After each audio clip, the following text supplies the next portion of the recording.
Kubo lives a quiet, normal life in a small shoreside village until a spirit from the past turns his life upside down by reigniting an age-old vendetta. This causes all sorts of havoc as gods and monsters chase Kubo, who in order to survive must locate a magical suit of armour once worn by his late father, a legendary samurai warrior. I love this film. It was beautifully shot. It's done by a studio called Leica Animations, or Leica Studios. Now, they specialise in stop motion animation. They've done films in the past like Coraline, Box Trolls and Paranorman, and this is probably the biggest movie they've done to date. It's also the most expensive from what I understand. It's a real epic adventure, yet it's shot on a smaller scale. The story felt more contained than a lot of the big epic adventures that you might see in other mediums, where they seem to try and they get a little carried away. It becomes more about saving the world, whereas this is, like I said, a very contained story. It's about a boy trying to find out more about his past and find out why these evil spirits are chasing him. Now, we do have some big name actors in this. We've got Charlize Theron playing Monkey and Matthew McConaughey playing a character called Beetle. These characters both follow along with Kubo and help him through his adventures. Now, this film, while it seems like a children's film, and it's a good family film. I think most ages will be able to go to this. I would think long and hard before taking younger children, perhaps under the age of 6, to this movie. It could be considered rather scary for them.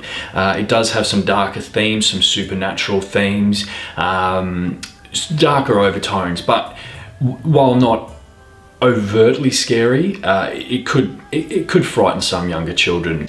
So your children will get a sense of the movie. They'll really enjoy the animation style, the adventure story, watching Kubo grow as he learns new things and as he passes the trials in this film. But for adults, we'll also see the deeper meaning behind everything, and I think really enjoy it. Like I said, this is an adventure film, but it's not an over-the-top, huge world-ending events kind of movie. It's got a very tightly contained storyline, which I really appreciated. It's one of the things that really drew me into this story, is how intimate it is, how close the story is, how much they stay on target with the whole film.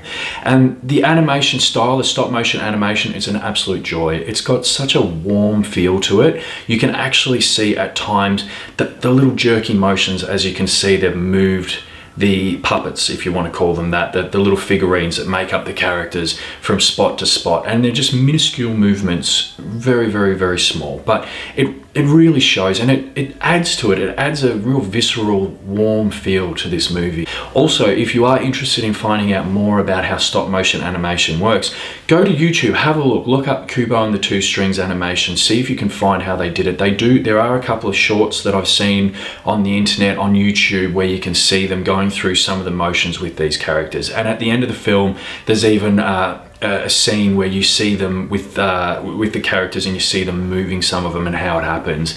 The amount of time and effort that goes into this is just extraordinary. You can actually see taking a character simply down a flight of stairs, and the time it takes, a person sped up, they might have changed their clothes 3 times. So it might have taken 3 days just to move a character from the top of the stairs down to the bottom. That's how much detail they take into it, how much they perfect each shot. So I really recommend this film. There is a lot of magical themes. It is set in feudal Japan, so it has that feel as well. The music, the dialogue, it's all so well done. I think everyone should go out and see it while you can. If you do miss it while it's at the cinemas, hang out for this one to come out on Blu-ray or DVD. Please buy this film, support these kinds of movies, because this is an original tale and it's well worth seeing. I give this movie 8 out of 10. Now we come